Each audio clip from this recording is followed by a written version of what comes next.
So, maybe don't mind the clutter and stuff. But, yeah, so today we're going to be talking about the Stanley Hotel. Now, bear with me because there's a lot to unpack with this. Liberty Stanley was married to Hannah Metcalf Fairbanks, and they had 7 children together. Hannah unfortunately died during childbirth for her last child. Well, Liberty Stanley fell into this depression and decided that he couldn't raise 7 children on his own. And I could never do what he did. It would break my heart. But I guess, condone him in a way for understanding that, you know, this is too much for me and I want my kids to still have the best life possible. So, I guess it can kind of be looked at. It's a double-edged sword. So, he decided to adopt out a lot of his children, including the one that he named after himself. So, Liberty was given to his father's brother, Solomon Stanley, and he was renamed Solomon Liberty Stanley. So, Solomon Liberty Stanley became the father of twins, Francis and Freeland. The twins were born June 1st, 1849, in Kingfield, Maine. The family wasn't wealthy, but they valued education very highly. And along with that, knowledge of poetry, science, and music was encouraged from a very young age. The brothers ended up actually becoming entrepreneurs at the age of 9. They started their first business refining and selling maple sugar. So their aim was to buy woolen cloth because they wanted to make new school clothes. And they also wanted to buy a copy of Benjamin Greenleaf's National Arithmetic. When the twins accomplished this, they worked out every equation cover to cover. When the brothers were 11 years old, their great uncle had taught them the art of making a violin. Freeman had completed 3 instruments by the time he was 16. He continued to make the violins throughout his life, which I think is actually really cool. At 20, the brothers started college, the University of Maine in Farmington. Now, Francis, he wasn't really into the whole school thing. He wasn't really into academic schooling. So he went to pursue his love of art. Freeland continued his education from Hebron Academy to Bowdoin College. He went on to accept a high school headmaster's position in Mechanic Falls, Maine, where Freeland had met and fell in love with Flora Jane Record Tileston. Now, Flora was a teacher, and she loved playing the piano at the school. They got married in 1876. In 1881, Freeland was diagnosed with tuberculosis. Now, this disease had changed the life of his younger brother, Solomon, at the age of 27. Freeman believed that in order to survive this disease, that he needed a career that had more movement than what a headmaster role at a high school had. So he opened the Stanley Practical Drawings Set Factory the same year. A fire ended up destroying this business along with the entire investment, which had to have been devastating. Mr. Francis, which was Freeland's brother, left the art school. He married Augusta May Walker, and he had opened a portrait studio. In 1876, he patented the technique of improvement to the atomizer. Francis then began experimenting with photography, which quickly became his passion. He and Freeland went on to open a photograph dry plate company in 1885, when factory-made rather than studio-made photo materials were just starting. And the brothers ended up making a small fortune by 1890, so this was a really good business move for them. Francis was really fascinated with the new bicycle craze, and he attempted to interest his wife in it, but the first time that she rode the bike, she fell off, and she never wanted to touch the thing again. So Francis had promised her that he would invent something that they could ride safely together. That is what he did. He began designing an automobile contemplating the advantages of combustion, electricity, and steam. And he determined that steam was the most practical out of all three options.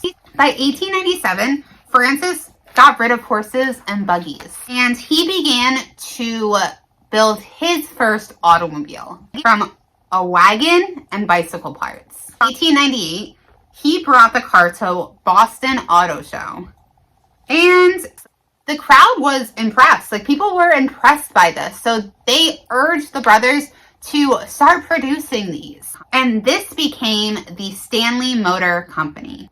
In 1903, Freeman's tuberculosis started rearing up again.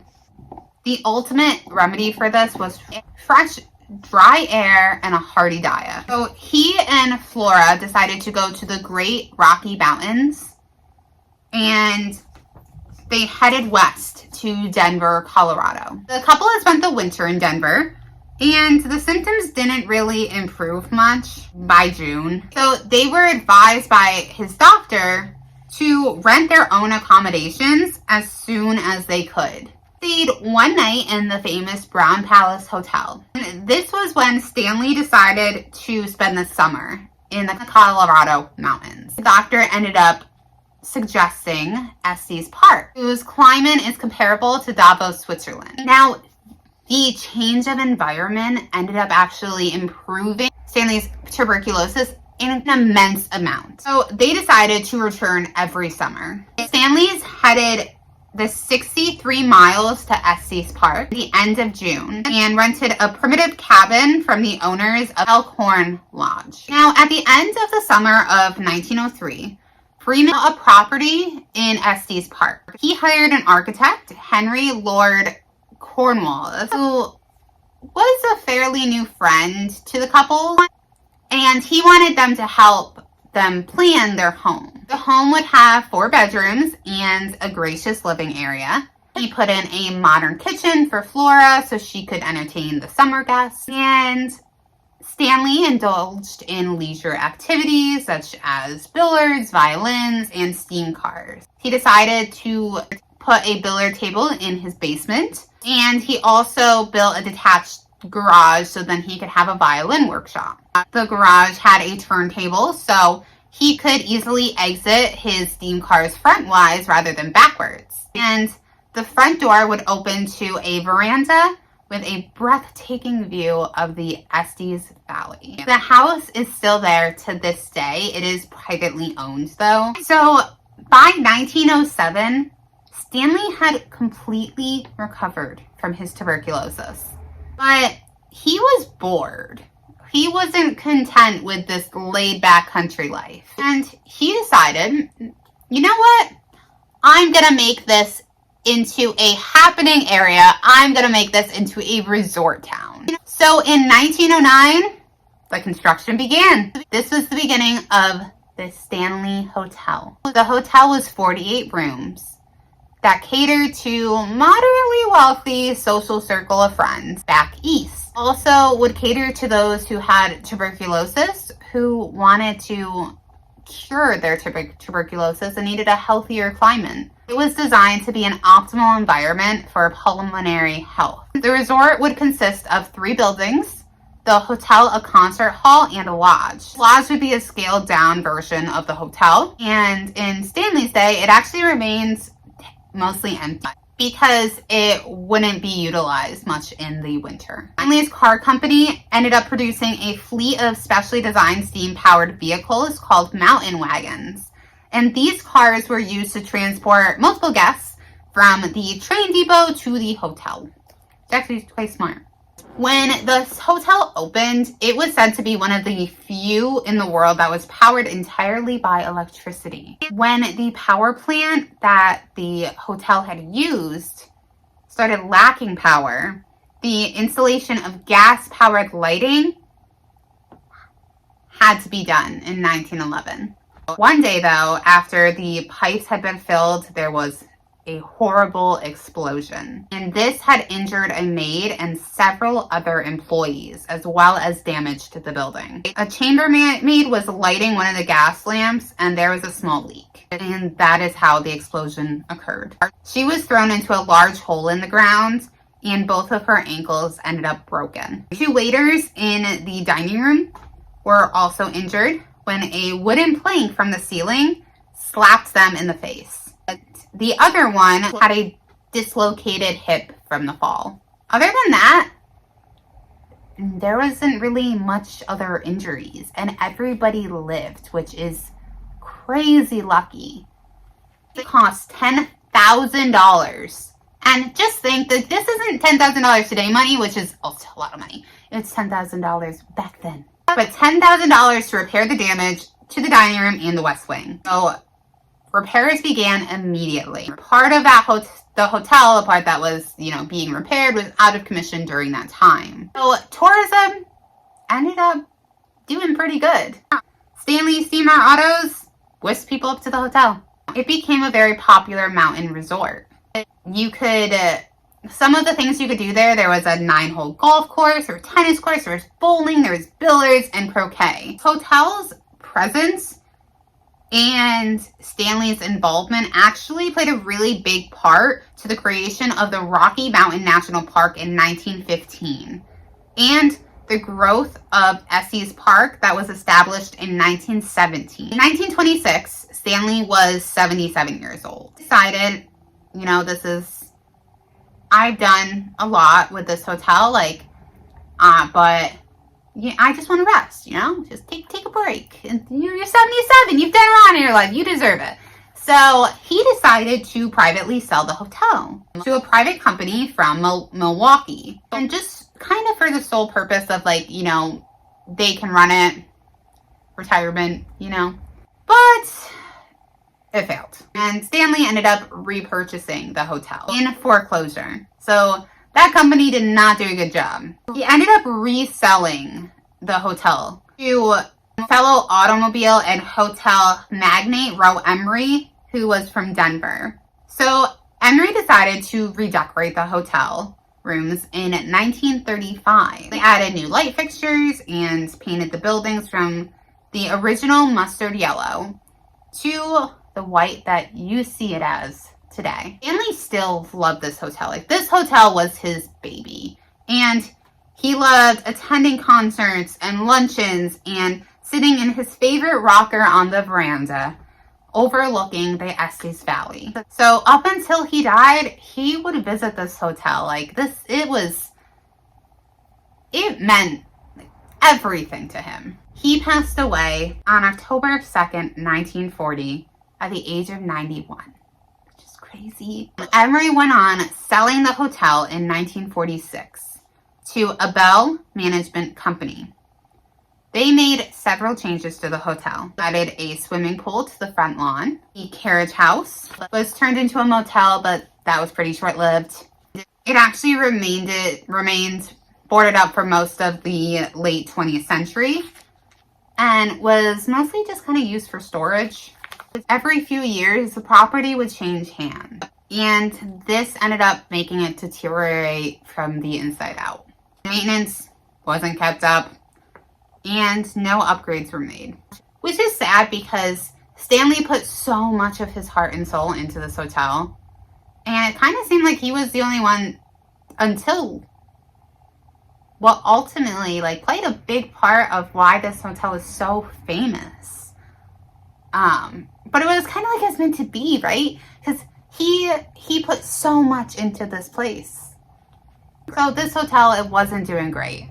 And then Stephen King stayed at the hotel with his wife in 1974. The hotel had no heat and is actually getting ready to close for the winter. So they convinced the hotel, please just let us stay. And they were basically the only guests there. During his stay, he actually ended up having a nightmare about his son running down the hallway being chased by a deranged fire hose. And when Stephen King went into this hotel, he was having massive writer block, and he's an amazing writer, but he was having really bad writer's block, and this hotel brought his stories back to life, and he created The Shining. Today, this hotel is said to be one of the most haunted hotels in the country. But it only has friendly ghosts, like Casper. The hotel features 420 rooms, plus ballrooms, dining areas, and an underground cave system. Now that we got the history of the hotel out of the way, let's dive in to some of the hauntings. Let's talk about Lord Dunraven. In the late 19th century, Estes Park, Colorado, had an impressive visitor who was named Wyndham Thomas Wyndham Quinn, otherwise known as the Earl of Dunraven. He was really big into big game hunting, and he essentially just came to America to hunt. And he ended up taking a claim to 15,000 acres of the Estes Park Valley for a gaming preserve. He actually wasn't liked very much. After a lot of, not welcoming interactions, Lord Dunraven left Estes Park in 1888 and just never came back. In 1907, he had sold the acreage to Freeland Stanley. That is when Stanley turned that into the Stanley Hotel. But it is believed that he is one of the ghosts that frequently haunt the hotel. So many believe that it's him that's frequently seen in room 407. He stands in the corner of the room near the bathroom, and he observes the people who occupy that space. Witnesses have reported there being a light in the corner of the room that would keep turning on and off. And when the light turned off, people would tell the spirit that they knew he was there. And they would only be staying for like 2 nights and to please turn the light back on. The light came on. Later that night, when guests would sleep, they would hear weird noises and the sound of an elevator running. But the elevator wasn't being used at the time. Some even say that they see a ghostly looking face looking out the window of room 407, but nobody's staying in the room. Now let's talk about Freeland Stanley, his ghost. So it makes sense that his spirit would haunt the Stanley because it was his pride and joy. That he is mostly in the billiard room or the garage and would often hang out in the bar area. So if you want to catch a glimpse of Freeland Stanley, those are the areas to check out. His wife is also seen there. She actually helped organize the Estes Park Women's Club. She would also support schools, housing for low-income women, and universal suffrage. And her favorite thing to do was to play the piano in the concert hall. So people often report hearing that piano playing well into the night. Some report even seeing the keys move on the piano. But when somebody gets too close, the music stops. Laura's ghost can also be seen standing at the top of the stairs and is also known to wander around the hallways. Now, Stanley actually built the concert hall for Flora, but she's not the only ghost that you can encounter there. There's also Paul. Now, Paul was kind of a do-it-all employee. He had one just specific job. But he would enforce the 11 p.m. curfew at the hotel. Now, employees and guests both report hearing someone telling them to get out late at night. One construction worker said that when he was in the hall working, when in the concert hall working, he kept getting nudged by something until he finally left the room. It's also said that Paul will flicker his people's flashlights when you're on the ghost tour. The other ghost that is commonly seen or heard in the concert hall is Lucy. She's thought to be a runaway or a homeless woman who ended up seeking refuge at the hotel. She ends up toying with ghost hunters because she likes to manipulate the flashlights. Now, the 4th floor of the hotel is by far the most active floor. It used to be an attic, and before it was turned into guest rooms. And at one time, the area was used to house female employees, nannies, and children. It's very common for guests to hear sounds of children running. They're giggling and playing. Now, in room 428, there's a ghost of a cowboy who is known to be there quite often. He's known as Jim Nugent, and he's seen standing on the corner of the bed, which is strange. He shows himself to ladies, and he often gives them a ghostly kiss. Also in room 428, guests have also reported hearing footsteps above them and furniture moving about, but that's not possible because of the slope in the roof. So room 217 is said to be the most haunted room in the entire hotel. And this is the room that Stephen King had spent the night in. So before Stephen King had stayed in the room, so this is the room that the maid was lighting the light and the explosion happens. That Mrs. Wilson still tends the room, and she will move items and she'll unpack luggage and turn off the lights. She's a little old-fashioned, and if there are unmarried guests in the bed together, she will put a cold barrier in between them to try to prevent them from, She will also pack up the man's luggage and put his suitcase by the door. So she's very forward. Jim Carrey had also stayed here, but he only lasted a couple hours in this room, and he won't comment or say anything about this hotel. There's also a famous closet that ends up opening and shutting by itself. Another interesting thing is that there's actually a pet cemetery at the Stanley Hotel. The pet cemetery was constructed as a burial spot for the staff's deceased pets, and it was originally located by employee lodging next to the hotel. There's reports that a golden retriever by the name of Cassie and a fluffy white cat by the name of Comanche. The cemetery was actually moved a few years back to make room for a wedding pavilion. They pay more. They pay. Like I mentioned before, there are also underground caves under the hotel. Now, these caves consist of a high concentration of limestone and quartz. Caves were used by employees to get from one end of the hotel to another. Now, both limestone and quartz are considered to hold energy very well, so it makes sense why more ghosts might frequent the area. There are reports of the smell of baked goods, no source, that will float through the tunnels. And this is believed to be from a pastry chef that worked at the hotel when it first opened. There's also a gray cat with glowing eyes that is seen and then just disappears. Now, this specific cat isn't thought to come from the pet cemetery. They think that it was just a stray that took refuge in the hotel or in the tunnels.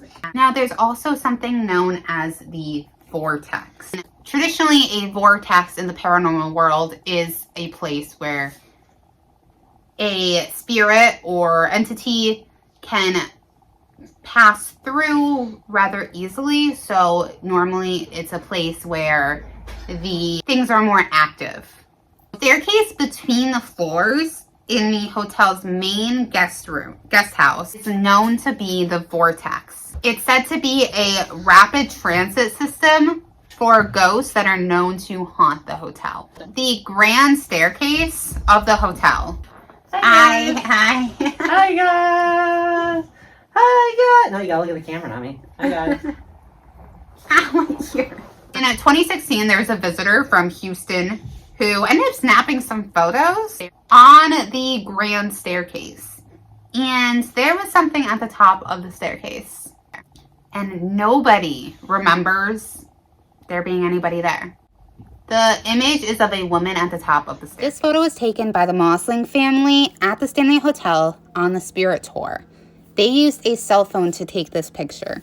Now, if you look at the staircase, there's a little girl that appears to be walking down the staircase. But the interesting thing is no little girl was a part of this tour group. Now, if you look towards the stairs, there appears to be another apparition, a woman walking up the stairs. But at the time this photo was taken, there was only 2 individuals on the stairs.